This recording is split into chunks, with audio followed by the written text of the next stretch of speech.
Oke.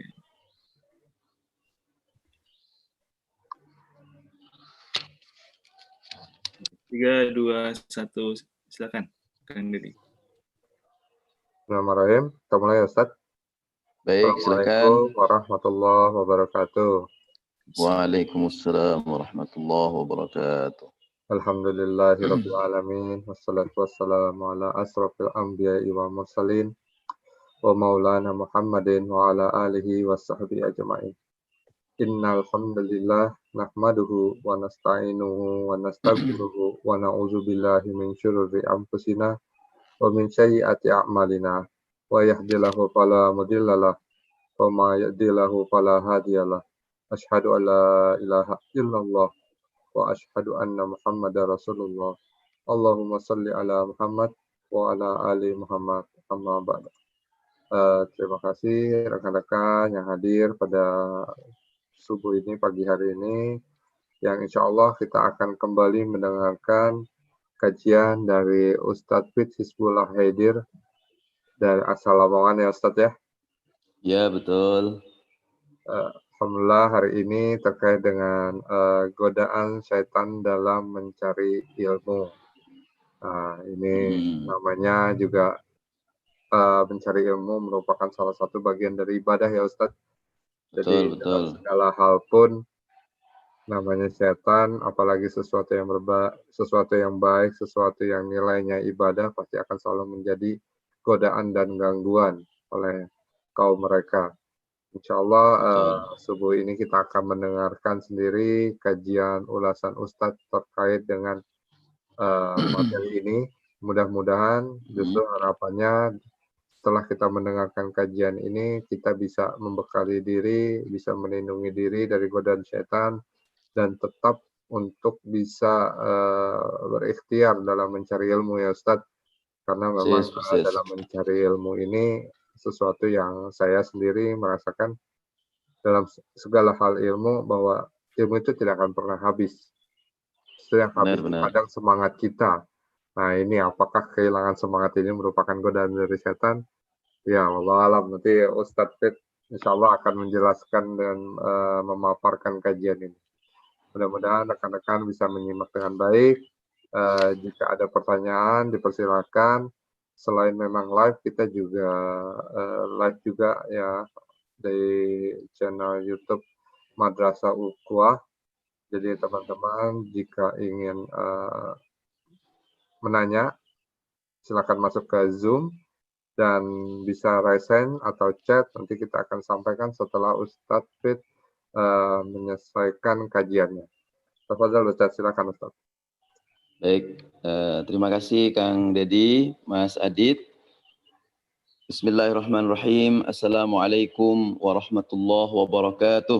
Waalaikumsalam warahmatullahi. Alhamdulillah wa syukrulillah wa la hawla wa la quwata illa billah. Assalatu wassalamu ala rasulillah nabiyina Muhammad ibn Abdillah wa ala alihi wa ashabihi wa mawalah la hawla wa la quwata illa billah.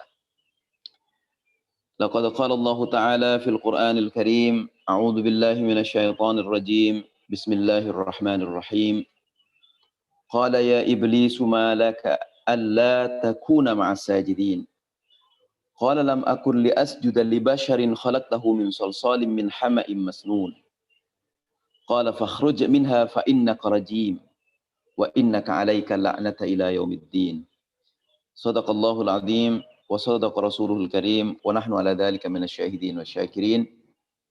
Amma ba'du, yang sama-sama kita hormati Ketua STIMIK Bandung Dr. Abdurrahman, Kang Deddy sebagai moderator rutin pada kajian subuh. Kita ngasih namanya ini kajian tasawuf Jumat subuh katanya.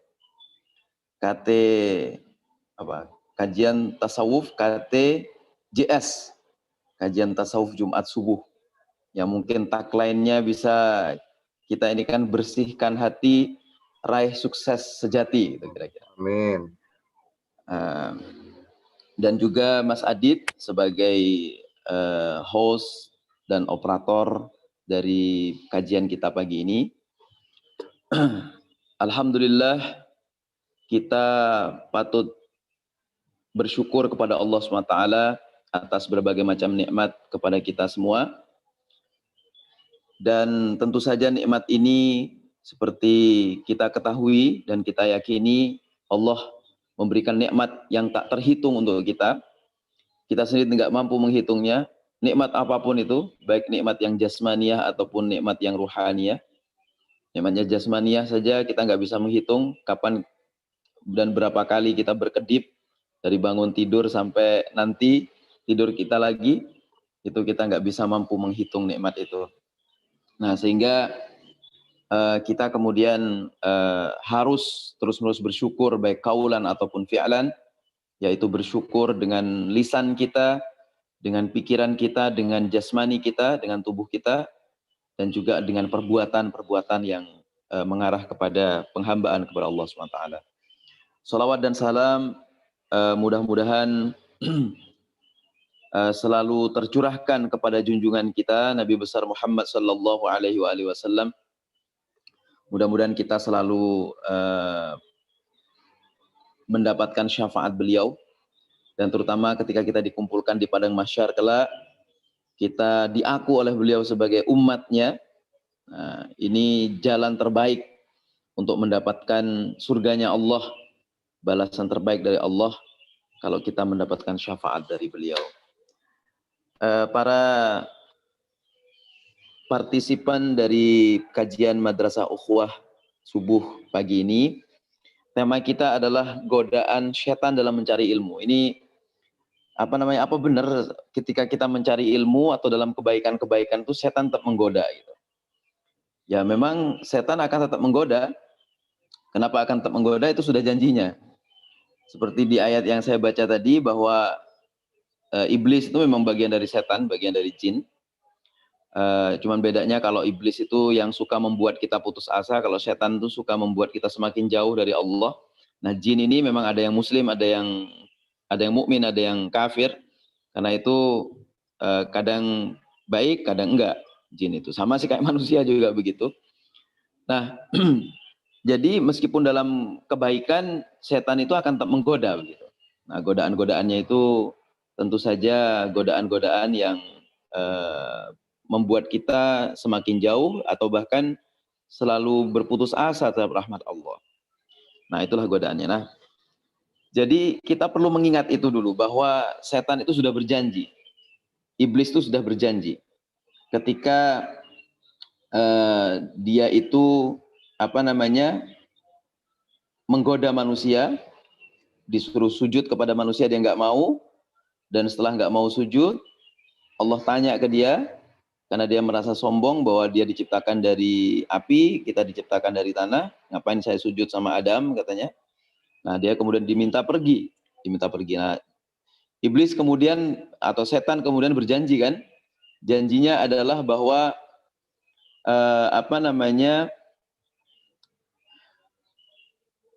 dia akan menunggu.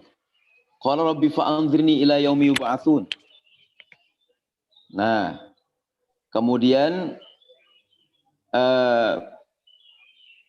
setan itu dalam kondisi berjanji itu, dia akan bilang bahwa mereka akan mengganggu manusia. Mengganggu, yaitu apa yang diganggu? Qala rabbi bima aghwaytani la uzayyinanna lahum fil ardi wa la ughwiyannahum ajma'in. Jadi gangguannya itu supaya semakin semakin asik dengan dunia, semakin lupa gitu. Nah, tapi kata Allah, yang tidak terganggu itu ada satu orang. Illa ibadaka minhumul mukhlasin, yaitu orang-orang yang ikhlas. Dan orang yang ikhlas ini akan tetap ditunjukkan jalan yang lurus. Qala hadza siratun alayya mustaqim. Yaitu jalan yang lurus yang diberikan Allah dan menuju Allah SWT. Nah, pertanyaan pentingnya adalah, seperti tadi saya katakan, apa mungkin dalam proses mencari ilmu itu setan tetap menggoda? Apalagi mencari ilmu itu kan baik begitu. Apa mungkin itu? Nah, sangat mungkin sebenarnya sangat mungkin, kan ada satu cerita itu. Satu cerita seorang ahli ibadah yang berilmu. Nah, seorang ahli ibadah yang berilmu, yang dia itu setiap berjalan menuju tempat pencarian ilmunya, atau tempat berdakwahnya, atau tempat apapun kebaikan yang dia lalui, dia selalu diganggu setan, diganggu iblis, diganggu jin. Bertarunglah mereka. Nah, pertarungannya itu pada saat itu selalu dimenangkan oleh ahli ibadah yang berilmu ini. Selalu dimenangkan oleh ahli ibadah yang berilmu ini. Nah, kemudian berkali-kali begitu dikalahkan, sampai lalu jin ini bertanya, kamu kok selalu bisa mengalahkan saya, itu gimana itu caranya itu? Ya karena saya itu niatnya selalu karena Allah SWT gitu. Nah tadi mukhlasin tadi, niatnya lillahi ta'ala, nggak ada niat yang lain. Oh begitu, baik-baik katanya. Nah akhirnya jin ini berpikir, mengatur strategi. Mengatur strategi, yaitu jin ini menaruh uang di bawah bantal di bawah bantal sang ahli ibadah yang berilmu. Maka ketika bangun, dia membereskan tempat tidurnya. Nah, kemudian dia mendapati uang itu, dan uangnya waktu itu kan pakai dirham, pakai dinar kan, perak sama emas. Wah, ini dari mana ini? Terus datanglah jin ini, sering datang. Ya itu katanya, rasa terima kasih saya bahwa Anda telah mengajari saya, yaitu kita harus menjadi orang ikhlas supaya menjadi orang yang kuat gitu. Nah, kemudian sang ahli ibadah ini besoknya setelah berangkat pulang lagi, nah jin ini sudah tidak mau mengganggu lagi karena sudah takut kalah. Nah, pas pulang tidur istirahatnya ahli ibadah, waktu membereskan diingatannya adalah ada uang lagi nggak ya di bawah bantal ini gitu. Ada dinar sama dirham lagi nggak di bawah bantal ini. Nah, setiap berproses begitu ada gitu. Oh ternyata ada Mas ya. Tapi di hari ketiga, hari keempat ternyata sudah nggak ada. Nah ketika lewat lagi dia dihadang oleh jin itu, dihadang oleh setan itu, dan dia bisa dikalahkan. Nah kemudian jawaban setan apa? Saya sudah bisa mengalahkanmu. Kenapa? Karena di hatimu sekarang ketika berangkat itu untuk melakukan kebaikan bukan lagi lillahi ta'ala, tapi demi sesuatu yang lain begitu. Nah, sesuatu yang lain itulah yang secara halus digoda oleh jin, digoda oleh setan, digoda oleh iblis. Bagaimana kita tidak mengarah kepada siratul mustaqim lagi, tidak mengarah kepada keikhlasan lagi. Nah, itulah sejatinya godaan-godaan setan itu yang sering kita alami gitu. Nah, bagaimana sih setan menggoda manusia ketika manusia mencari ilmu? Saya jadi ingat satu kitab karangan Al-Imam Al-Ghazali, yaitu Bidayatul Hidayah, kemudian disyarah oleh Syekh Imam An-Nawawi dengan judul kitab Muruqil Ubudiyah. Beliau mengatakan bahwa godaan setan itu kepada orang yang mencari ilmu, satu adalah misalnya bagi pelajar atau bagi siapapun, bagi pelajar, ulama atau orang biasa, yaitu adalah pada niatnya. Pada niatnya. Kita sering mendengar para ustadz, para ahli, para ulama, para masyayikh berpesan kepada kita. Di pondok-pondok biasanya para kiai itu, atau bahkan di kitab-kitab itu selalu diawali oleh soal niat ini. Maka banyak kitab yang mengawali dengan hadis Rasulullah SAW yang diriwayatkan oleh Sayyidina Umar bin Khattab. Innamal a'malu bin niyat. Bahwa amal itu sejatinya bergantung kepada niatnya. Maka Imam Ghazali di dalam kitab Al-Bidayatul Hidayah itu, dalam kitab Bidayatul Hidayah itu, betul-betul menekankan ada 3 bentuk niat. Yang hanya satu niat yang tidak bisa setan masuk mengganggunya. Apa itu? Yang pertama adalah niat yang inilah, niat yang paling rendah dulu. Dan niat yang paling rendah dulu. Niat mencari dunia. Kita mencari ilmu karena kita berniat mencari dunia.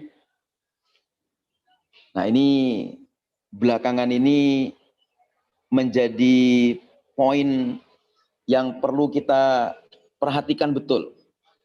Karena misalnya konsep-konsep tentang pelaksanaan pendidikan di kita itu adalah memang betul, misalnya link and match.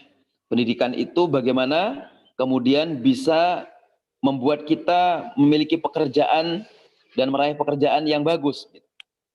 Itu sah-sah saja.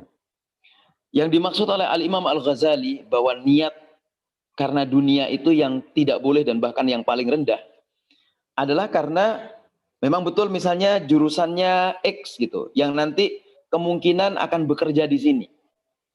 Jurusannya Y misalnya nanti akan bekerja di sini. Nah, ini bagi seorang pelajar supaya dia punya orientasi yang betul-betul lillahi ta'ala, maka niatnya jangan untuk dunia meskipun jurusan yang diambil adalah jurusan duniawi. Maka gimana caranya? Nah, supaya tidak terkena niat yang paling rendah ini untuk tujuan dunia, maka seseorang harus betul-betul dia berniat untuk lillah, bukan untuk mencari pekerjaan, bukan untuk mengumpulkan harta, bukan untuk mengumpulkan dunia, tapi betul-betul untuk tujuan lillahi ta'ala. Nah, ada niat yang kedua yang katanya juga oleh Al-Imam Al-Ghazali tidak diperbolehkan. Bahkan dihukumi katanya kalaupun nggak haram itu makruh. Kalau yang pertama tadi Imam Ghazali menghukumnya bahkan sampai mendekati haram. Nah, apa itu yang kedua? Mencari ilmu untuk ilmu. Nah, itu juga belum boleh katanya. Tidak boleh itu. Itu rentan godaan setan. Mencari ilmu untuk ilmu itu rentan godaan setan. Misalnya, salah satu ciri setan kan bangga-banggaan tuh. Sombong-sombongan. Nah, nanti dengan ilmunya menjadi bangga dengan ilmunya. Menjadi sombong dengan ilmunya. Makanya mencari ilmu untuk ilmu pun itu tidak boleh. Atau mungkin orang mencari ilmu untuk ilmu bisa saja ilmunya dipakai untuk sesuatu yang kurang baik. Dia punya keahlian di bidang tertentu, justru kemudian keahliannya di bidang tertentu itu dipergunakan untuk melakukan sesuatu yang bertentangan dengan syariat Allah, bertentangan dengan aturan Allah. Gitu. Nah, itu makanya juga kata Imam Ghazali, mencari ilmu untuk ilmu itu tidak boleh. Rentan godaan setan. Nah, maka kata Imam Al-Ghazali, yang terbaik dalam niat mencari ilmu adalah sudah lillahi ta'ala saja. Ada kalau pemimpin pesantren kami itu selalu mengatakan begini. Apa namanya? Bahwa kita itu harus selalu beribadah. Mencari ilmu. Nah, jadi kita harus mencintai ibadah. Ahibbul ibadata, ahibbul ilma dulu sih. Ahibbul ilma wal amala wal ibadata. Jadi cintailah ilmu, amal dan ibadah. Ya'tikumud dunya, dunia akan datang dengan sendirinya kepadamu. Wala tuhibbud dunya, jangan kau cintai dunia. Fa inna hubbad dunya, karena sesungguhnya mencintai dunia itu ra'su kulli khati'atin, adalah pangkal muasal dari segala kesalahan gitu. Nah, jadi niat ini penting sekali. Nah, setan biasanya menggoda secara halus lewat niat ini. Orang belajar diganggu niatnya. Sehingga kadang-kadang ada orang belajar nih, belajar agama ini apa ya nanti ya? Orang belajar agama itu nanti jadi apa ya gitu. Jadi ilmunya kemudian bukan diniati belajar karena lillahi ta'ala. Nah, niat ini halus sekali memang. Makanya setan itu seperti disebut dalam surah An-Nas, yuwaswisu fi sudurin nas. Nah, dia selalu membuat wiswas, membuat godaan, membuat kelabilan pada manusia itu. Nah, dengan niat yang betul-betul labil itu kemudian kita selalu berubah niatnya. Yang kalau kita menggunakan patokan Al-Imam Al-Ghazali tadi, Sebaiknya memang niat yang terbaik dalam mencari ilmu adalah kita niat hanya lillahi ta'ala, bukan niat karena mencari dunia atau niat karena ilmu itu sendiri, tapi betul-betul niat lillahi ta'ala. Nah, ada lagi godaan setan itu atau bagaimana setan itu menggoda kalangan ulama. Kalau tadi kalangan pelajar, bagaimana setan menggoda kalangan ulama? Setan menggoda, masih disebutkan dalam kitab Bidayatul Hidayah yang kemudian disyarah oleh Al-Imam An-Nawawi dengan judul Muruqil Ubudiyah, bahwa ulama itu godaannya dua, yaitu al-jahu. Al-jah itu apa? Kebanggaan gitu, mendapat kehormatan. Nah, ini juga halus nih di hati nih, di hati. Jadi godaan ulama itu al-jah, bangga, kemudian harus merasa dihormati dan seterusnya. Nah, yang kedua, adadul muttabi'in, banyak-banyakin atau adu banyak jumlah pengikut. Jadi kalau ada ulama pengikutnya sedikit, itu nggak laku tuh ulama itu. Pasti karena ilmunya kurang itu. Padahal sebenarnya pengikut banyak atau nggak banyak itu bukan petunjuk untuk usul kepada Allah, untuk sampai kepada Allah gitu kan. Nah, jadi bukan karena banyaknya pengikut, bukan juga karena mendapat ilmu itu untuk al-jah, untuk bangga-banggaan. Nah, ini godaan ulama di sini. Nah, karena itu tadi masih berkaitan dengan niat, seorang ulama pun karena godaannya seperti itu, dia harus betul-betul mengatur hatinya, mengatur niatnya. Jadi soal banyak atau tidak pengikut itu bukan hal yang penting. Meskipun sekarang di medsos ya, viral itu mungkin penting gitu. Dulu waktu kita diskusi soal medsos ya, berdakwah di medsos itu, ada pertanyaan, gini gimana nih, apakah kita niati viral atau enggak itu? Niat viral kalau lillahi ta'ala enggak masalah tuh. Ya kan, kita memviralkan atau betul-betul membroadcast kebaikan-kebaikan enggak masalah itu. Nah, tapi kalau niatnya pamer, nah itu baru yang masalah. Jadi ini tergantung niatnya memang. Baik, kemudian ada godaan lain, yaitu bagi orang pada umumnya. Kita semua lah. Ini bisa pelajar, bisa ulama. Yang kita sebut al-abid atau al-ibad. Hamba-hamba Allah. Apa godaan setan terhadap mereka? Ada disebut misalnya di surah Al-Kahfi ya, yang merasa paling baik amalnya itu. Merasa paling baik amalnya. Nah, Ibnu Athaillah As-Sakandari pernah mengatakan bahwa i'timad kepada amal, menyandarkan diri kepada amal kita, amal kebaikan kita, dan kemudian menganggap bahwa amal kebaikan kita itu dapat menghantarkan kita kepada wusul kepada Allah. Dan kita menyandarkan diri kita kepada amal itu, ini sudah problem katanya. Jadi gimana? Ya gantungkan saja semua nasib kita, kehidupan kita itu hanya lillah aja, hanya kepada Allah, bukan kepada amal kita. Apalagi kemudian menganggap amal kita paling baik. Kadang dalam proses mencari ilmu itu kayak gitu tuh. Wah, saya sudah dapat bacaan sekian, saya dapat ini, dapat itu, dapat ini, dapat itu, saya ini gitu. Ini pasti amal saya ini baik nih, paling baik dibanding yang lain-lain. Kalau itu dalam pengertian istibaq, berlomba-lomba dalam yang terbaik, itu nggak masalah. Kan boleh tuh ngiri sama orang yang selalu tilawatul Quran, boleh tuh. Yang selalu infaknya banyak, boleh itu kita iri tuh. Wah, saya tak meniru orang itu. Nah, tapi menganggap diri lebih baik dibanding orang lain, amal kita lebih baik dibanding orang lain, nah itu yang nggak boleh. Nah, itu juga masuk dalam godaan setan. Mencari ilmu, bahwa pencarian ilmu kita itu, wah saya ini paling kuat di dalam mencari ilmu, itu juga nggak boleh. Merasa lebih baik dibanding yang lain gitu. Nah, itulah bentuk-bentuk godaan yang kemudian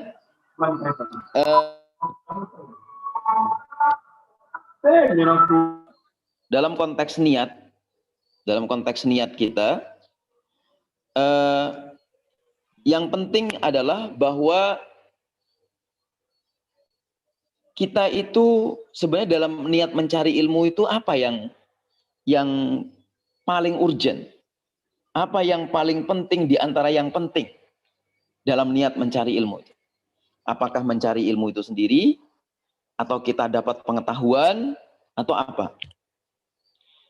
Kalau kata para ulama itu, misalnya Ibnu Arabi mengatakan, yang paling penting dalam proses mencari ilmu adalah al-mukasyafah. Wusul kita kepada Allah, nyampainya kita kepada Allah. Nah, jadi niat mencari ilmu itu wusul, supaya kita wusul, supaya nyampe kepada Allah. Bukan untuk dapat pengetahuan saja.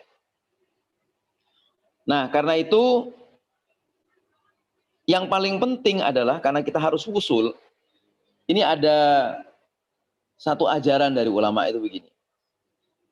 Bahwa kita itu dalam proses mencari ilmu adalah bagaimana kita berusaha bukan sekedar mengamalkan kebaikan, tapi mencegah diri kita untuk tidak melakukan keburukan. Jadi kita misalnya sudah dapat ilmu, bukan sekedar mengamalkan kebaikan itu. Tapi bagaimana mencegah diri kita untuk apa? Untuk supaya kita tidak melakukan keburukan. Sehingga orang yang berilmu itu dengan ilmunya dia memang oke melakukan kebaikan, tapi yang lebih penting adalah supaya wusul cepat kepada Allah, dia benar-benar menahan diri untuk tidak melakukan keburukan. Menahan diri untuk tidak melakukan yang dilarang oleh Allah SWT. Jadi amal baik banyak sekali dikerjakan, tapi kemudian tidak suka menahan diri, misalnya mencaci, berprasangka buruk, dan lain semacamnya. Kita ibadahnya banyak, sholatnya banyak, ngaji Qur'annya banyak, ininya banyak semuanya. Tapi kita tidak mampu mencegah hal-hal yang buruk. Nah, ini problem nanti. Karena dengan begitu, kita justru nggak gampang wusul kepada Allah. Gitu. Nah, kita kemudian diminta untuk terus mencari ilmu, meski kita telah lulus secara jenjang akademik ya. Nah, karena itu sejatinya kita itu pelajar terus-menerus. Kita mungkin bagi orang yang sudah mencapai derajat tertentu akademik, ya mungkin sebagai sarjana S1, sarjana S2, sarjana S3, profesor, berarti dia sudah sebagai alim. Tapi kita juga sebagai abid, yang pertarungannya itu, karena kita kan belajar itu kan minal mahdi ilal lahdi, dari buayan sampai kuburan. Berarti kita ini pelajar terus-menerus. Meskipun kita mungkin sudah mencapai derajat akademiknya. Nah, berarti apa? Godaan setan itu akan terus-menerus terjadi seperti tadi saya gambarkan itu. Godaan pada niat, godaan pada al-jah, sama adadul muttabi'in, godaan pada merasa diri paling baik, dan seterusnya. Nah, karena itu, karena kita selalu berada dalam dalam proses godaan yang seperti itu, maka contoh-contoh seperti apa yang bisa menuju kebaikan, atau contoh-contoh seperti apa yang kita itu sering berada atau hampir nyaris atau bahkan sudah melakukan apa yang diinspirasikan setan kepada kita. Nah, itu harus kita. Nah, Ibnu Arabi dalam kitabnya Al-Futuhat Al-Makkiyah di halaman 425 ya, 424 ya, 424 sampai 425 dan seterusnya, itu mengatakan bahwa ada al-khawatir asy-syaitaniyah. Ada godaan-godaan setan, atau kalau mau diterjemahkan letternya itu inspirasi setan yang mesti apa? Yang mesti buruk. Inspirasi setan itu mesti buruk. Ada inspirasi yang mungkin nggak buruk. Nah, beliau itu membagi inspirasi itu ada 4, ya, ada 4. Yaitu yang pertama adalah khatir rabbani, inspirasi Tuhan, inspirasi yang bersifat ilahiyah. Kemudian khatir malaki, inspirasi yang berasal dari malaikat atau yang bersifat malaika. Kemudian khatir nafsi, inspirasi dari diri sendiri. Nah, kemudian khatir syaitani, dan inspirasi setan. Nah, kita sebut saja khatir syaitani ini sebagai khatir yang terkait dengan godaan setan. Nah, Ibnu Arabi lebih jelasnya mengatakan bahwa i'lam anna syayatina qismani. Ingatlah bahwa setan itu dalam khatirnya, dalam inspirasinya terbagi 2. Yang pertama adalah qismun ma'nawi. Yang pertama adalah qism atau bagian yang bersifat ma'nawi, konseptual. Wa qismun hissi, dan konsep yang bagian kedua adalah yang bersifat indrawi. Nah, jadi setan itu inspirasinya ada 2. Ada yang bersifat konseptual, ada yang bersifat indrawi. Dan itu nanti akan menjadi godaan-godaan terus-menerus dalam proses kita mencari ilmu. Karena mencari ilmu itu kan pasti menyangkut konsep, menyangkut rasionalitas kita, dan juga menyangkut indrawi kita. Penglihatan kita, lisan kita, telinga kita. Kemudian konseptualnya adalah menyangkut pikiran kita, menyangkut perasaan kita, dan lain semacamnya. Nah, lalu beliau menjelaskan lebih jauh, tsummal qismul hissi, adapun yang merupakan bagian indrawi min dzalika, dari hal itu, ala qisma ini dibagi menjadi 2 lagi. Apa itu? Syaitani insi wa syaitani jinni. Nah, inspirasi syaitaniyah tadi, khawatir syaitaniyah tadi yang hissi khususnya, yang indrawi khususnya, itu dibagi 2 lagi, yaitu inspirasi syaitaniyah yang bersifat atau berasal dari manusia, insi, yang berasal dari manusia. Wa syaitani jinni, dan inspirasi syaitan atau godaan setan yang memang berasal dari jin. Nah, makanya di surah Al-An'am ayat 112 itu Allah SWT berfirman, apa itu? Syayatinal insi wal jinni yuhi ba'duhum ila ba'din zukhrufal qawli ghurura. Walau sya'a rabbuka ma fa'aluh fadharhum wa ma yaftarun. Yakni setan-setan yang bersifat insi atau yang perbuatan syaitaniyahnya itu atau inspirasi syaitaniyahnya itu betul-betul berangkat atau berasal dari diri kita sendiri, dan juga yang berasal dari jin, itu saling menolong, saling menginspirasi. Yuhi ba'duhum ila ba'din, saling menginspirasi. Nah, yang diinspirasi apa? Al-qaul al-ghurur. Al-qaul al-ghurur, yang terkait dengan zukhrufnya. Jadi nanti bangga terkait dengan perhiasan, terkait dengan harta benda dan seterusnya, itu kemudian kita ada inspirasi-inspirasi syaitannya itu. Nah, umumnya ini para pelajar, para ulama, para ibad dalam proses mencari ilmu itu banyak sekali godaan-godaan, baik yang sifatnya insi ataupun jinni. Contoh yang insi. Misalnya kita sering bangga-banggain madhab. Misalnya, oh saya ini madhabnya ini, saya madhabnya ini. Saya madhab fikihnya ini, saya madhab fikihnya itu. Saya madhab teologinya ini, saya madhab teologinya itu. Kemudian secara hulu, secara berlebih-lebihan, kemudian dia membangga-banggakan madhabnya itu. Kebanggaan terhadap madhab itu kemudian membuat apa? Dia ladaihim farihun. Dia berbangga-bangga terhadap madhabnya. Yang itu ditentang oleh Al-Quran. Kullu hazbin bima ladaihim farihun. Makanya Ibnu Arabi mencontohkan di sini. Dia mengkritisi aliran yang terlalu hulu, yang terlalu berlebih-lebihan dalam segala hal apapun.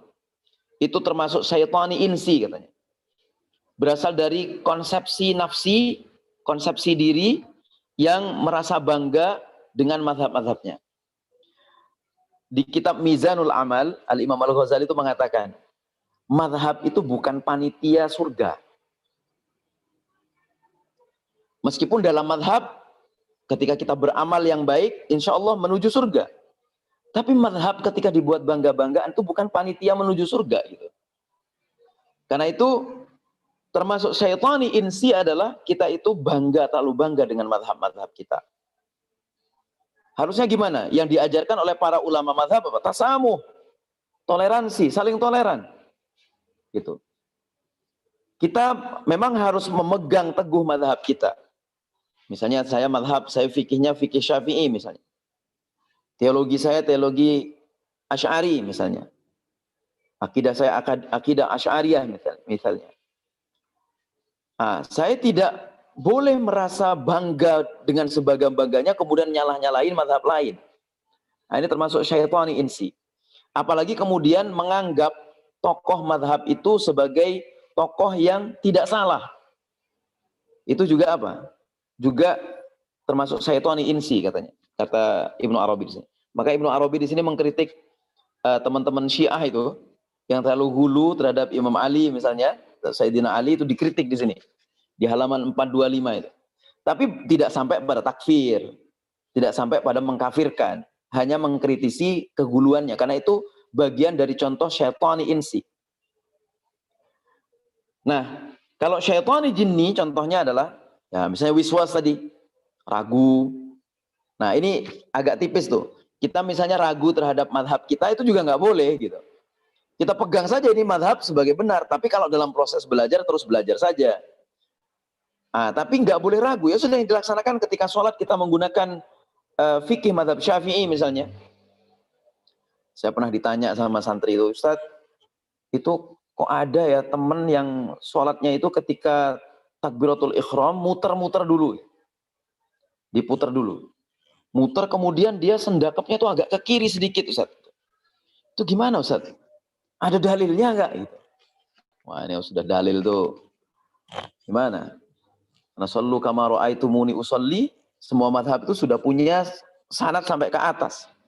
Maka mazhab-mazhab Syafi'iyah misalnya, yang kalau di kampung-kampung itu salah satu bentuk sendakapnya ada seperti itu, ada penjelasannya. Kenapa muter dulu? Katanya semua kebaikan itu harus dimulai dari yang kanan, dari ashabul yamin, dari yang kanan. Maka dia muter dulu ke yang kanan dulu yang di ini, bukan yang kiri. Kalau yang sendakap biasa itu kan Allahu Akbar langsung begini. Tapi ini diputer dulu begini. Nah, ini karena yang harus yang kanan dulu gitu. Nah, ini karena tipis sekali jadi kita memang harus tetap apa? Tetap yakin. Nah, wiswas itu nggak boleh. Kita tetap yakin dengan mazhab kita, tetap yakin dengan apa yang kita pelajari, harus kita amalkan. Asalkan kemudian dapat dipertanggungjawabkan, sanadnya muttasil, marfu kepada Rasulullah Muhammad SAW, nah itu sudah nggak masalah. Gitu. Qurannya sama, kitab rujukan hadisnya sama, meskipun mungkin yang teman-teman Syiah itu beda sanadnya, tapi teman-teman Syiah juga masih mengakui beberapa kitab hadis yang dari rujukan Ahlus Sunnah wal Jamaah. Ini nggak masalah. Nah, syaitani jinni membuat kita semakin was-was. Nah, itu nggak boleh. Nah, teman-teman sekalian, para partisipan yang dimuliakan Allah, karena itu khawatir syaitaniyah, inspirasi syaitaniyah itu perlu kita jauhi. Perlu kita jauhi, baik yang maknawi ataupun yang hissi. Baik yang sifatnya konseptual ataupun yang indrawi. Barusan yang indrawi, yang maknawi ini yang konseptual, misalnya dalam mempelajari sesuatu kan sering kita itu fokus kepada, karena kita betul-betul hulu dalam bermadzhab tadi, bacaan kitab dari rujukan mazhab lain nggak mau baca gitu. Ada itu kan? Wah, saya ini mazhabnya ini gitu. Saya nggak mau baca kitab itu. Kitab itu adalah kitab yang mungkin bisa menyesatkan. Padahal belum membaca. Yang sering banyak disalahpahami itu ya Ibnu Arabi ini. Padahal kitabnya penuh dengan Al-Quran itu. Oh, nanti penafsirannya melenceng. Ya coba dibaca dulu, melenceng apa enggak? Kitab-kitab Ibnu Arabi itu. Mulai dari Al-Futuhat Al-Makkiyah sampai Fususul Hikam termasuk tafsirnya, tafsir Ibnu Arabi itu bisa dibaca. Dituntaskan membacanya, jangan separuh-separuh, apalagi dari broadcast. Nah, karena kalau kita baca dari broadcast terus ujungnya apa? Praduga. Dhon itu nggak boleh, di Al-Quran malah dhon itu nggak boleh. Nah, dhon ini termasuk apa? Termasuk syaitani jinni dan syaitani insi. Dua-duanya itu masuk tuh. Kenapa? Karena ketika kita dhon, maka ada jin yang masuk di situ. Ketika kita dhon, kemudian kita mengamalkannya, itu ada syaitani insi di situ. Nah, makanya yang maknawi ini penting juga, bahwa ada inspirasi syaitani ya kepada kita yang merasa apa? Merasa secara konseptual keilmuan mazhab kita memang harus kita yakini, tapi kalau kita secara gulu mengatakan tanpa kemudian memberikan ruang kebenaran dari mazhab lain, nah itu problem. Itu godaan setan juga. Nah, karena itu penting sekali untuk kita, ini yang terakhir nih, untuk kita belajar bagaimana cara menghadapi godaan setan ini. Nah, cara menghadapinya adalah para ulama thariqat, para ulama tasawuf, para ulama fikih, ulama akidah sepakat bahwa cara menghadapi godaan setan adalah dengan zikir. Dengan zikir. Kalau kita sebagai diibaratkan pohon, maka kalau Allah SWT itu misalnya di surah Ibrahim, ayat 27 ya. Ayat 27 itu kan kita diibaratkan pohon ya. Di ayat-ayat sebelumnya diibaratkan pohon. Kemudian di ayat 27 Allah SWT berfirman, A'udzubillahi minasyaitonirrajim. Yuthabbitullahu alladhina amanu bil qawli tsabiti fil hayatid dunya wa fil akhirah. Nah, ini para ulama yang saya lihat tafsir-tafsirnya misalnya di tafsir Ibnu Arabi tadi, kemudian di tafsir Mafatihul Ghaibnya Ar-Razi, juga di Al-Baghawi, sepakat bahwa yang dimaksud dengan al-qaul ats-tsabit itu adalah kalimat thayyibah. Fil hayati dunya wa fil akhirah, untuk di dunia ataupun di akhirat. Apa itu kalimat thayyibah? Kalimat thayyibah yang tsabit, al-qaul ats-tsabit adalah zikir la ilaha illallah Muhammadur Rasulullah. Jadi zikir, cara menghadapi godaan setan adalah dengan zikir. Nah, kemudian di samping zikir adalah melakukan apa yang disebut dengan muhasabah, muraqabah, dan mujahadah. Lagi-lagi di kitab Ibnu Arabi, di poin tentang tentang ilham, itu menarik sekali ketika beliau menafsirkan satu ayat yang hubungannya dengan fa'alhamaha fujuraha wa taqwaha. Nah, apa yang beliau katakan? Yang beliau katakan adalah bahwa fa'alhamaha fujuraha wa taqwaha itu terkait dengan satu hal penting, yaitu apa? Misalnya begini. Ini tafsir beliau ya, tafsir beliau. Qala Allah Ta'ala fa'alhamaha fujuraha wa taqwaha. Ini terkait dengan muhasabah, dengan mujahadah dan muraqabah. Fa'alhamaha fujuraha wa taqwaha, yakni fa in ajabat munadil hawa kanat taghyir. Kalau kita fokus kepada munadil hawa, artinya syaitan insi dan syaitan jinni, kita mengikuti perubahan-perubahan karena inspirasi dari syaitan insi dan syaitan jinni, maka apa yang terjadi? Kanat taghyir, akan terlalu selalu berubah gitu, berubah yang nggak ada orientasinya. Nah, tapi wa in ajabat munadir ruh kanat tathir syar'an wa tauhidan. Dan bila yang menjawab adalah munadir ruh, kita menjawab dengan panggilan ruhaniyah, panggilan ruh, panggilan nurani kita. Yang terjadi apa? Kanat tathir, yang terjadi adalah penyucian. Penyucian syar'an wa tauhidan, baik secara syar'an ataupun tauhidan. Nah, ini disebut di kitab Al-Futuhat Al-Makkiyah jilid 1 halaman 175. Nah, ini penting untuk kita sampaikan. Kenapa? Karena bahwa menghadapi godaan setan itu perlu ada semacam sikap dan konsep pada diri kita. Jadi ada konsep, ada di pikiran, ada di sikap, sehingga apa? Di situ ada muhasabah. Muhasabah ini bersifat amaliyah dan juga konseptual. Muraqabah ini bersifat lebih konseptual, meskipun juga lewat amal. Dan mujahadah diri. Mujahadah diri ini baik zahiran ataupun batinan. Yang ujungnya adalah zikir, ingat kepada Allah SWT. Dan ingat itu bukan sekedar ingat, tapi sadar, menyadari ingatan kita, bahwa kita itu harus selalu menuju Allah SWT.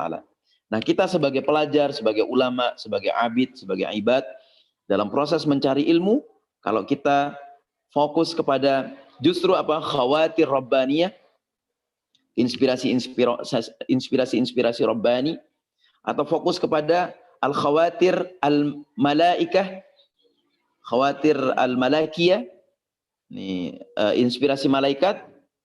Nah, ini luar biasa nih. Nanti akan berpengaruh kepada khawatir nafsiyah, dan khawatir yang lain-lain itu menjadi hilang. Fokus lagi kepada khawatir rabbaniyah dan khawatir malakiyah. Mudah-mudahan kita semua dalam proses mencari ilmu, kita selalu diinspirasi menuju kepada kebaikan. Dan kemudian kita juga fokus untuk menjaga diri, muhasabah diri, introspeksi diri, agar tidak merasa selalu lebih baik dibanding yang lain. Madhab kita tidak selalu kita katakan, ya kita harus yakini benar, tapi tidak berarti kemudian kita terlalu berbangga dengan madhab kita, lalu menyalahkan madhab-madhab lain. Itu juga termasuk khawatir hissiyah yang jinniyah. Begitu.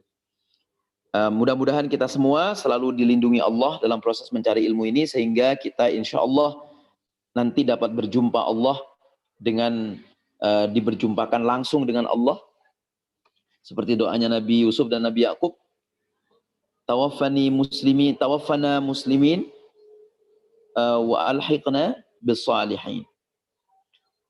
Wafatkanlah kami ya Allah dalam keadaan muslim, dan kumpulkanlah kami bersama orang-orang yang saleh.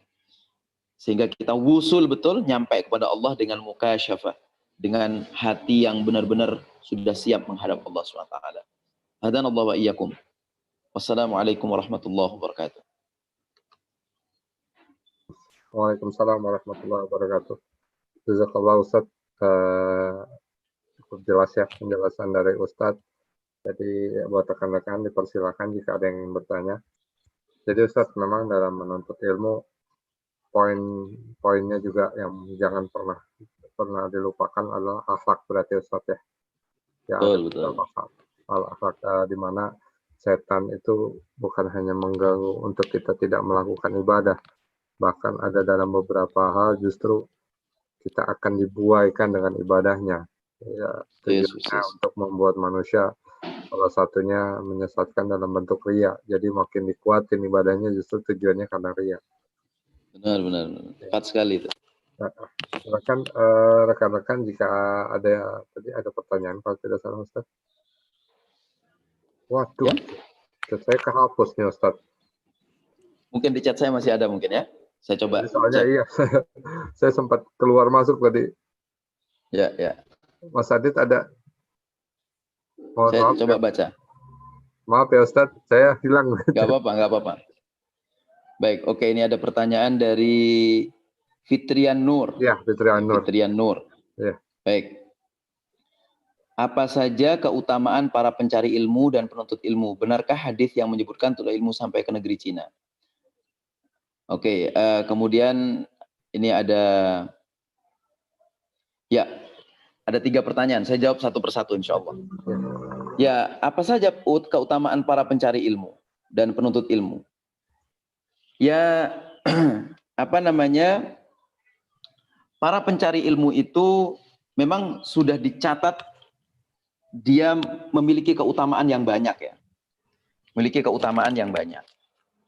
Di antaranya misalnya disebut dalam Al-Quran kan, di surah Mujadalah itu kan, Al-Mujadalah itu. Yaitu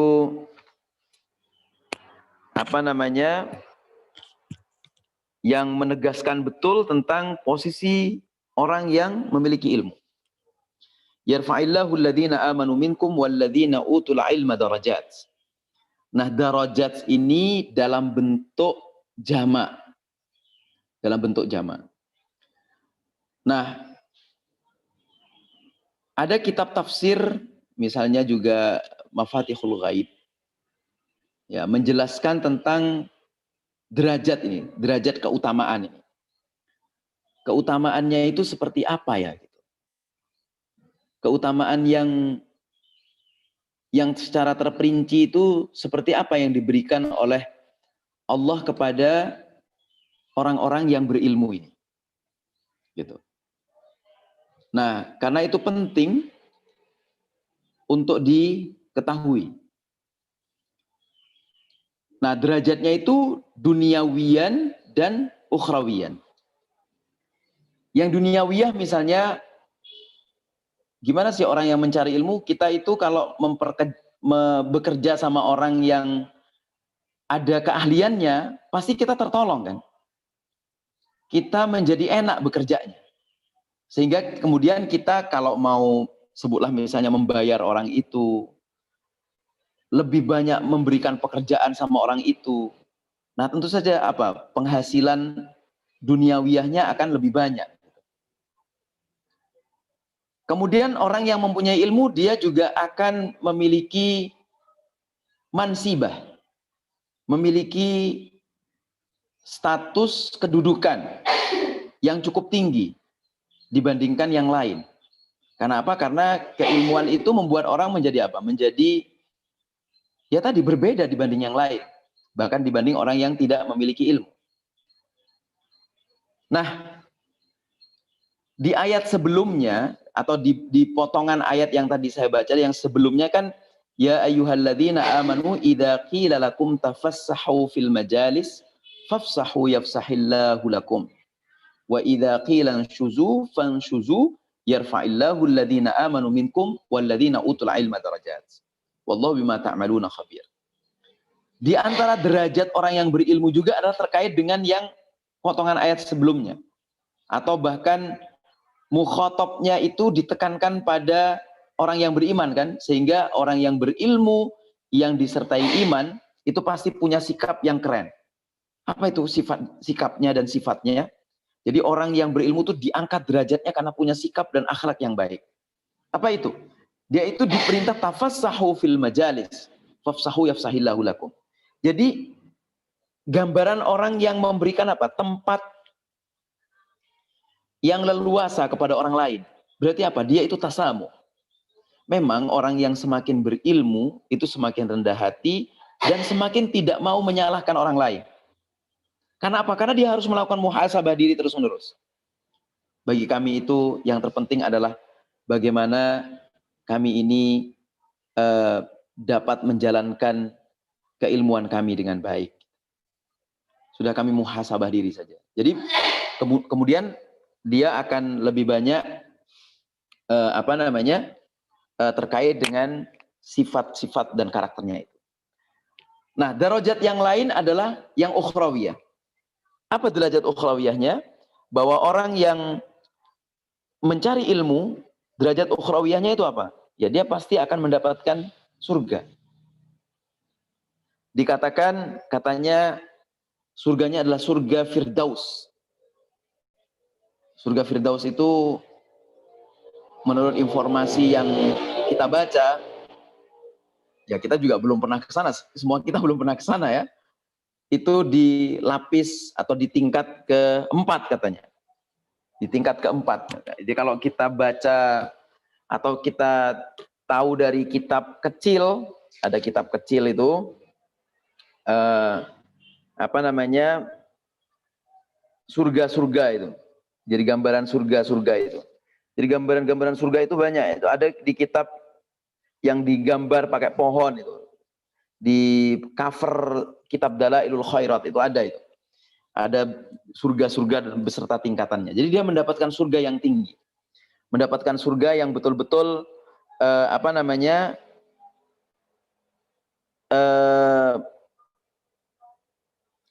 surganya itu benar-benar surga yang keren lah gitu. Nah, itulah derajat yang diberikan Allah kepada orang yang berilmu. Dia punya keutamaan. Nah, keutamaan yang lain adalah misalnya apa itu di surah Az-Zumar ayat 9 misalnya. Qul hal yastawil ladzina ya'lamun wal ladzina la ya'lamun innama yatadzakkaru ulul albab. Apa keutamaannya? Keutamaannya itu punya kesadaran. Orang yang berilmu tinggi, tentu saja ilmu yang diamalkan ya. Ilmu yang diamalkan itu ilmu yang betul-betul menjadi akhlak, bukan sekedar diamalkan jadi amal yang tadi untuk riya dan kebaikan-kebaikan yang nggak perlu itu. Tapi betul-betul menjadi kesadaran untuk menuju taqarrub ilallah, menuju mujahadah ilallah dan muhasabah diri untuk semakin dekat dengan Allah gitu.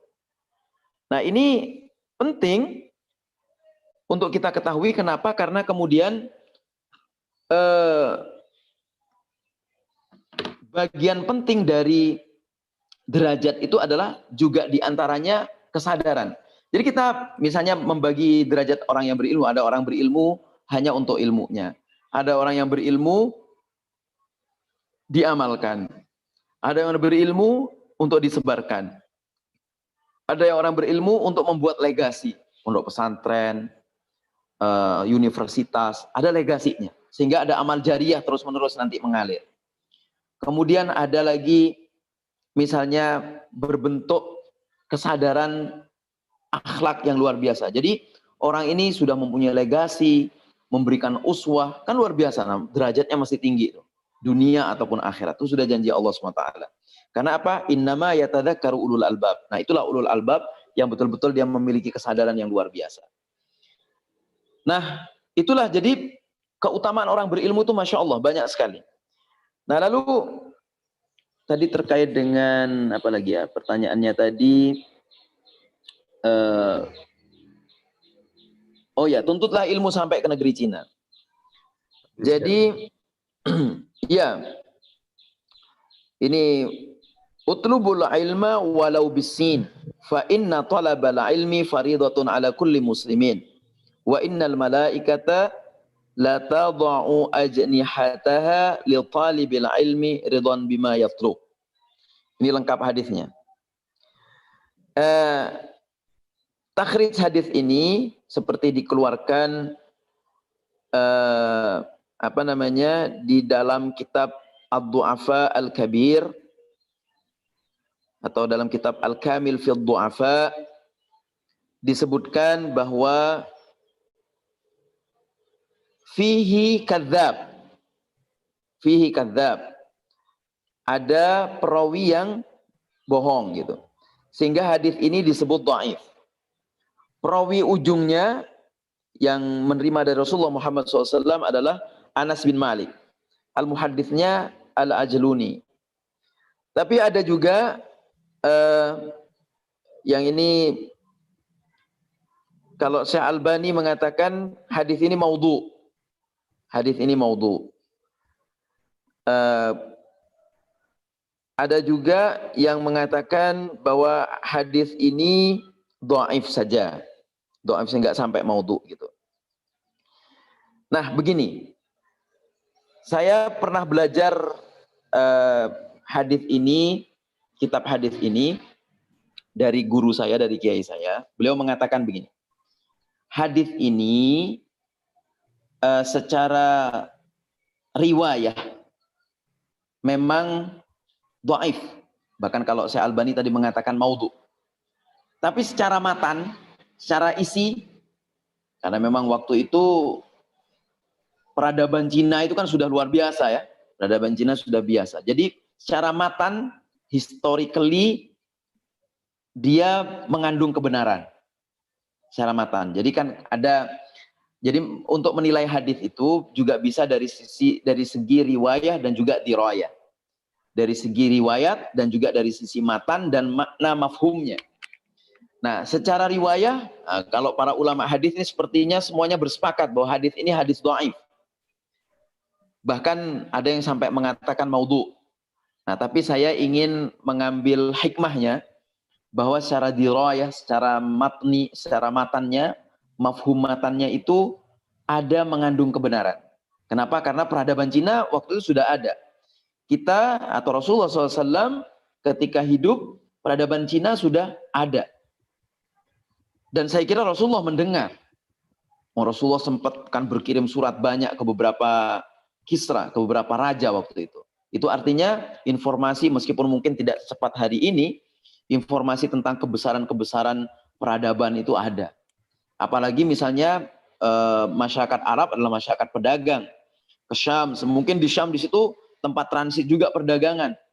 Yang juga ngambil dari mana, kain dari mana. Dan dulu dikenal bahwa tenun kain itu yang paling bagus katanya adalah kain-kain dari Cina. Nah itu menegaskan apa secara makna matan hadisnya itu bisa saja disebut mengandung kebenaran begitu. Baik, kemudian berikutnya, pertanyaan berikutnya adalah perbedaan cinta dan nafsu dalam pandangan sufi atau tasawuf gimana? Oke. Gini. Memang sangat tipis ini perbedaannya. Yang tahu itu hanya khawatir hati kita, hanya hati kita. Contoh misalnya gini, contoh. Orang mungkin memberikan infak sebagai bentuk kebaikan dan cinta, itu luar biasa nilainya kan? Bahkan kalau kita memberikan sesuatu dengan penuh sebagai pengamalan Rahman dan Rahimnya Allah, Masya Allah, itu akan dinilai luar biasa. Nah, kemudian ada orang yang seperti di hadis Rasulullah yang tentang niat.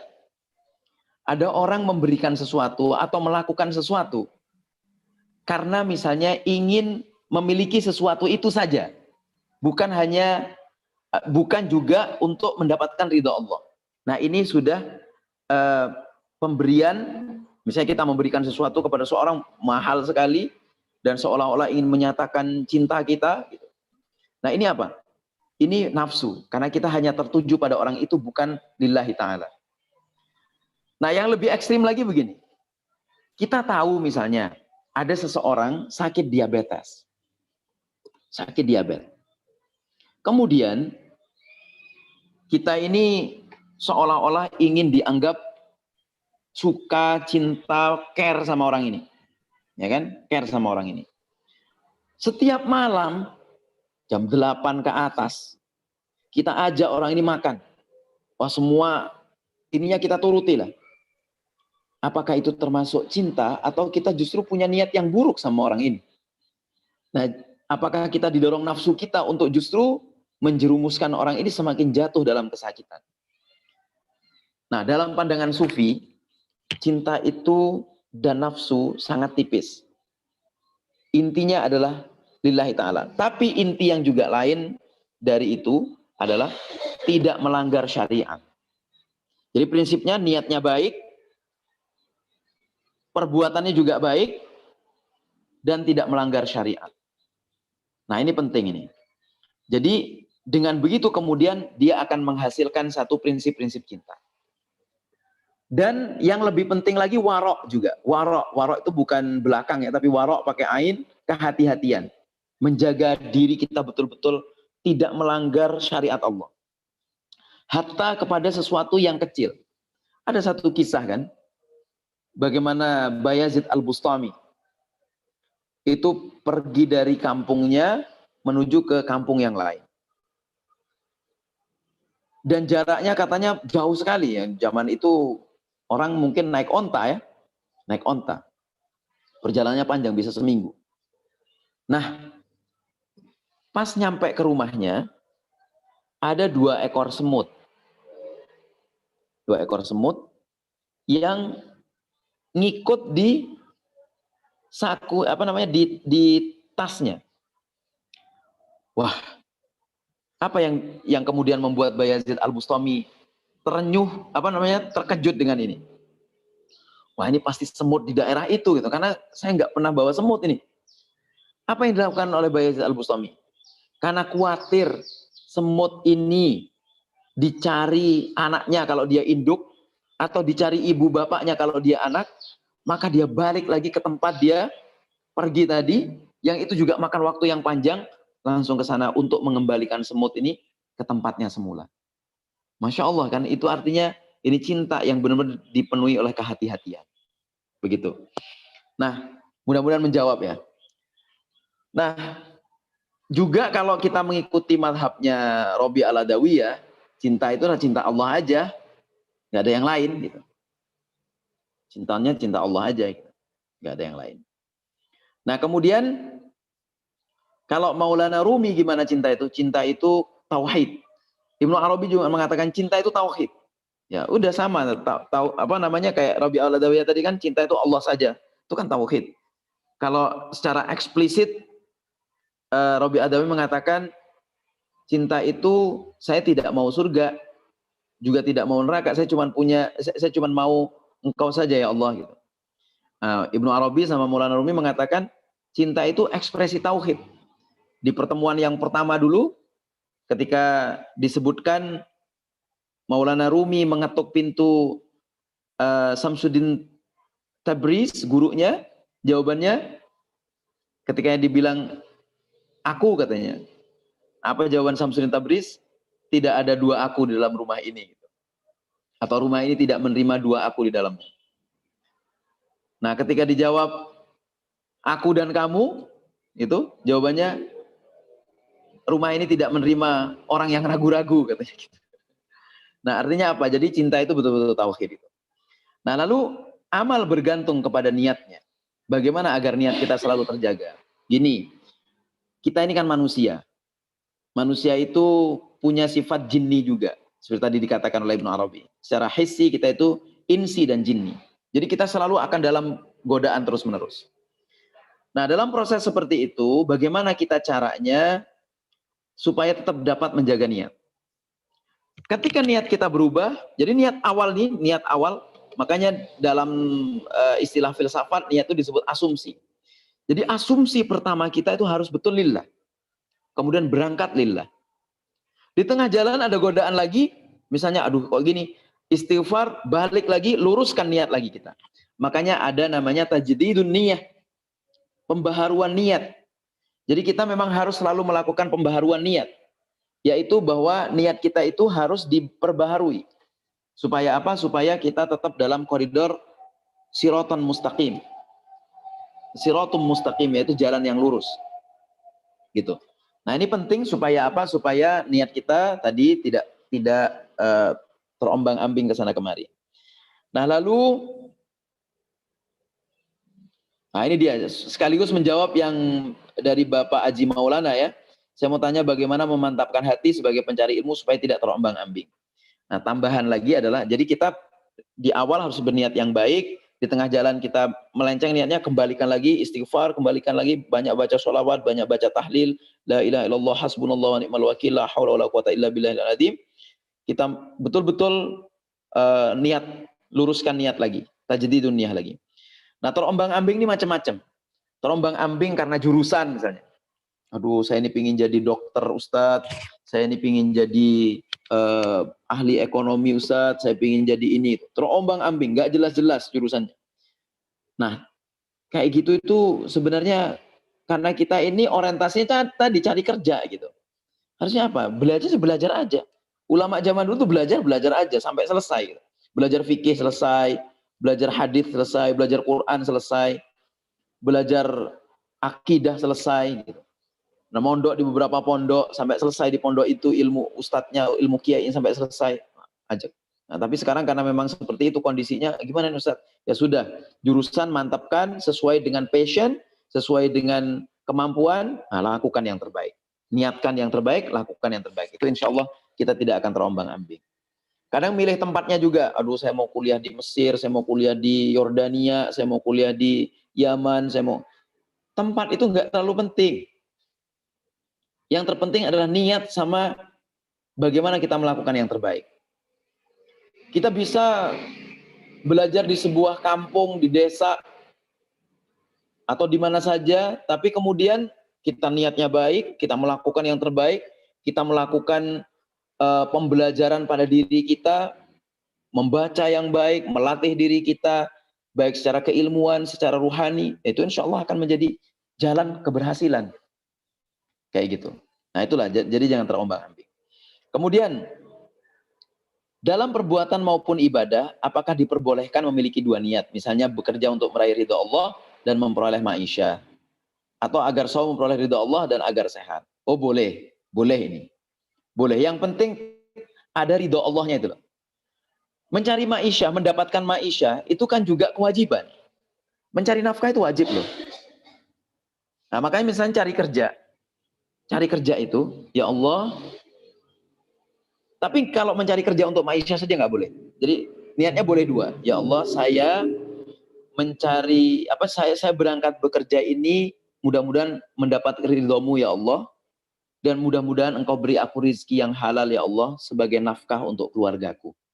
Karena apa? Karena menafkahi keluarga adalah bentuk kewajibanku juga kepada keluargaku. Nah itu juga baik justru. Atau misalnya saum, ya Allah saya ingin melaksanakan salah satu sunnah dari Rasul-Mu yang Engkau ajarkan kepadanya dan diajarkan kembali kepada umatnya agar mendapat ridho-Mu ya Allah dan supaya saya mendapat sehat. Tapi sejatinya kalau orang saum benar dan dengan cara yang benar, insya Allah sehat gitu. Insya Allah sehat. Banyak buktinya itu sudah. Itu mungkin. Ada lagi ya? Ya, tadi pertanyaan yang terakhir sudah dijawab, Ustaz. Oh baik, betul. Ya, dari terkait dengan apa perbuatan ibadah apakah diperbolehkan memiliki dua niat? Benar. Nah, udah benar lagi nih. Tadi saya panik juga, Ustaz. Kenapa ini gambarnya terputus? Saya kira sinyal saya yang...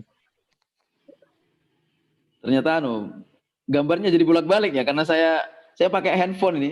Oh, bukan tadi Ustaz. Tadi iya. gambarnya skip, bukan skip, freeze gitu. Terdiam tiba-tiba. Makanya sempat kaget. Kayak buffering gitu ya. Iya. Tapi suara tetap ya? Suara lancar.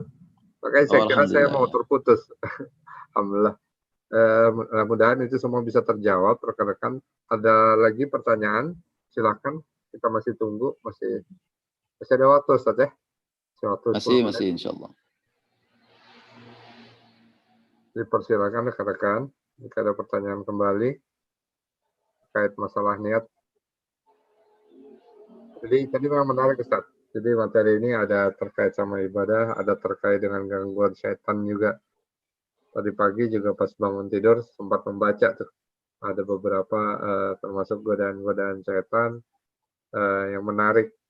Jadi macam-macam. Kemarin juga ada di kajian Ustadz siapa kemarin ya, yang terkait dengan apakah betul kalau lagi sedang datang bulan itu diganggu oleh setan. Jadi memang setan ini nyata sebenarnya Ustadz ya. Jadi ada beberapa kejadian juga, ya wallahu alam, yang Anda lihat di medsos itu, di saat Nabi yang diganggu, akhirnya beliau mencekik. Itu betul Ustaz, ceritanya itu. Betul itu. Jadi ada sirahnya bahwa Nabi pernah diganggu dan akhirnya Nabi mencekik gitu Ustaz ya. Ya betul. Silakan rekan-rekan jika ada pertanyaan. Jadi sedikit yang saya tangkap Ustaz ya, terkait dengan ilmu dan agar tidak diganggu oleh setan. Pertama memang terinspirasi oleh semua berasal dari niat. Justru memang niat inilah yang akan membuat perubahan dalam segala hal. Apakah kita dalam beribadah, termasuk dalam hal ini mencari ilmu juga merupakan salah satu bagian dari ibadah gitu Ustaz ya. Betul. Jadi memang kita kembalikan kepada niat. Niatnya pun kita kembalikan semua karena Allah. Itu yang membuat kita ikhlas dan itu juga yang membuat kita bisa menjadi istiqomah ya Ustaz ya. Mantap Persis. ibadah, mantap dalam beribadah, karena semua diniatkan karena Allah. Ya, karena kalau memang tidak diniatkan karena manusia, ya jatuhnya akhirnya itulah yang datanglah godaan dari setan itu. Benar, memang sangat tipis itu. Ya, sangat tipis ininya ya. Sangat tipis ruangnya. Karena letaknya kan di hati ya. Letaknya di hati, letaknya di pikiran gitu. Yang tadi disebut hissi ya. Jadi syaitani hissi, setan indrawi. Makanya ada juga jin ain itu. Nah, karena memang syaitani hissi. Ada jin qalbi, ada jin fikri gitu. Yang dia nanti mengganggu pikiran, melabilkan pikiran, wiswas ya, melabilkan atau menggoda pikiran, menggoda hati, menggoda sudur gitu. Nah, kalau Syekh Al-Hakim itu mengatakan yang diganggu itu sudur. Tapi kalau sudah lubun sama fuad itu nggak bisa diganggu. Jadi kan lapisan di dalam diri kita secara ruhnya itu ada sodrun, ya, kemudian ada qalbun, ada fuad, ada lubun. Nah, kalau kita melakukan sesuatu dengan basis sodrun dan basis qalbun, itu bisa bolak-balik tuh Mas Yan. Masih bisa digoda tuh. Makanya kata di surah Al-Hijr ini illa ibadiyal mukhlasin. Jadi kecuali orang yang ikhlas, kecuali hambaku yang ikhlas. Itu tidak akan diganggu. Bagaimana keikhlasan? Keikhlasan itu letaknya di fuad sama lubun. Orang sudah mengalami kesadaran tinggi. Yang kesadaran tingginya itu sudah menjadi otomatis gitu. Misalnya nih, Kang Deddy misalnya terbiasa qiyamul lail. Biasa qiyamul lail. Itu otomatis tubuh itu bangun. Otomatis tubuh itu bangun. Atau misalnya Kang Deddy terbiasa bersedekah. Maka kalau enggak ada yang disedekahkan itu rasanya Masya Allah gitu. Nah, itu otomatis. Karena kita sudah masuk ke fuad sama lubun. Tapi kalau masuk di kolbun sama sodrun itu masih bolak-balik. Masih mikir diri sendiri. Aduh, untuk diri sendiri aja masih susah. Ini kapan kita mau infaknya nih? Enggak infak-infak. Padahal infak itu perintahnya alladzina yunfiq, sebagai ciri orang yang bertakwa ya. Alladzina yunfiquna fis sarra'i wad dharra. Jadi berinfak itu baik dalam keadaan senang ataupun susah. Gitu. Nah, janji Allah gimana? Kalau kita selalu itu pasti paling enggak selamat lah gitu. Selamat dunia akhirat itu. Lalu mau kita cari apa sebenarnya? Allah itu sudah mau mencukupkan gimana coba? Sebenarnya kalau kita itu mau berinfak nggak perlu kita mikir misalnya kita masih bisa hidup nggak ya gitu. Allah itu sudah berjanji, innallaha la yukhliful mi'ad itu. Allah itu pasti nggak akan pernah menyalahi janjinya. Infak aja gitu. Nah, soal besarannya itu kan ya masing-masing orang beda-beda lah. Masa gajinya 100 juta, infaknya 1000 gitu. Itu kan kebangetan gitu. 100.000 aja kalau gaji 100 juta itu kebangetan itu. Tapi kalau gajinya misalnya sehari dia 100.000, sehari 100.000, dia infak 10.000, itu kan sudah luar biasa. 20.000 itu kan luar biasa itu sudah infaknya. Gitu. Nah, maka di sini kalau sudah masuk ke fuad sama lubun, itu orang umumnya tadi, betul kata Kang Deddy, insya Allah akan istiqomah. Istiqomah gitu. Istiqomahnya itu sudah dijamin juga oleh Allah tadi kan, seperti disebut dalam surah Al-Hijr tadi. Dijamin oleh Allah bahwa orang itu akan menjadi benar-benar berada dalam siratun alayya mustaqim. Gitu. Nah, keikhlasan itu kata Allah, hadza siratun alayya mustaqim. Ini adalah jalan yang menuju kepadaku mustaqim sebagai jalan yang lurus. Nah, keistiqomahan itu akan membuat orang akan seperti itu insyaallah. Begitu kira-kira Kang Deddy. Ya, alhamdulillah. ini waktu sudah mendekati habis juga Ustadz ya. Betul, betul. Bandung juga udah bukan mulai lagi, udah terang sekali ini. Udah pasti. Iya. Alhamdulillah kajian hari ini udah akan berakhir. Materinya sangat menarik. Mudah-mudahan apa yang disampaikan oleh Ustadz Fit bisa menjadi sebuah motivasi untuk kita tetap bisa menuntut ilmu. Karena memang tadi dikatakan tidak akan pernah habis ya Ustadz, sampai Betul. ujung, apa tadi Ustadz bahasanya, sampai nyawa, sampai ujung. Iya, sampai liang lahat. Sampai liang lahat. Jadi benar-benar sudah sampai di pintu pun kita pun masih tetap untuk menuntut ilmu. Dan mudah-mudahan ada beberapa jawaban dari Ustadz juga bisa menjawab pertanyaan rekan-rekan. Agar kita semua bisa kembali dalam menuntut ilmu juga membutuhkan sebuah keikhlasan, keridhaan, dan niat yang baik, semua dikarenakan Allah. Ya. Ustadz, mungkin sebagai penutup, silakan Ustadz, ada yang mau disampaikan untuk terakhir sekaligus penutup Ustadz. Baik, saya ingin mengutip satu hadis. Hadis ini dikutip dalam kitab Sirrul Asrar karya Syekh Abdul Qadir Al-Jilani. Tapi hadis ini belum saya lihat. Tapi hadis ini saya meyakini kalau sudah dikutip oleh beliau, insya Allah mudah-mudahan sahih lah. Menurut saya belum melakukan takhrij hadis ini.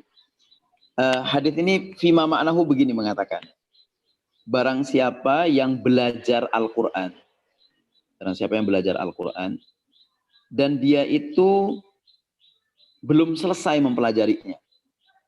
Kan misalnya ada orang mungkin belajar Al-Quran agak terlambat, sudah sepuh gitu ya, kemudian terbata-bata membaca Al-Quran dan belum selesai itu. Atau ada orang yang memang kita ini belajar Al-Quran terus lah. Tadi minal mahdi ilal lahdi gitu. Sampai liang lahat pun kita akan terus belajar Al-Quran. Nah, kalau kita merasa, kata hadis ini, kita ini belum selesai mempelajari Al-Quran. Kemudian kita wafat, kita meninggal. Kemudian kita dikubur. Nah, kita yang belum merasa selesai belajar Al-Quran itu, Allah akan kirimkan 2 malaikat ke kuburan kita. Dan bersama 2 malaikat itu, Al-Quran akan terus dipelajari di kuburan, menyinari kuburan kita. Nah, saya ingin menegaskan hadis ini bahwa mari kita semangat mengkaji Al-Quran. Mari kita semangat tadabbur Al-Quran dan jangan pernah merasa selesai belajar Al-Quran. Para psikolog membutuhkan belajar Al-Quran karena banyak terapi-terapi bisa kita ambil dari Al-Quran. Para pendidik juga perlu banyak belajar Al-Quran karena banyak inspirasi penting dari Al-Quran yang bisa menjadi resep bagaimana pendidikan dijalankan dengan baik. Kita sebagai hamba Allah, kita terus harus dekat dengan Quran. Bacanya saja itu sudah mendekatkan diri kepada Allah SWT. Sehingga dengan demikian, insya Allah, sembari kita secara hati-hati menjaga diri kita untuk misalnya tidak berbuat yang salah-salah, tidak berbuat yang melanggar syariat, tidak berbuat yang sampai mendolimi hamba-hamba Allah, maka disitulah insya Allah akan menjadi kesejatian pembelajaran kita yang insya Allah seperti dikatakan Allah tadi, bahwa kita tidak akan masuk dalam godaan setan, kita tidak akan masuk dalam radar godaan setan. Nah, kita insya Allah akan berada dalam posisi yang disebut Allah, hadza siratun alayya mustaqim. Inilah jalan lurus yang dari Allah SWT dan diperintahkan Allah untuk kita ikuti. Hadanallahu wa iyyakum wa la'afu minkum. Wassalamualaikum warahmatullahi wabarakatuh. Waalaikumsalam warahmatullahi wabarakatuh. Terima kasih Ustaz atas penutupnya yang baik sekali.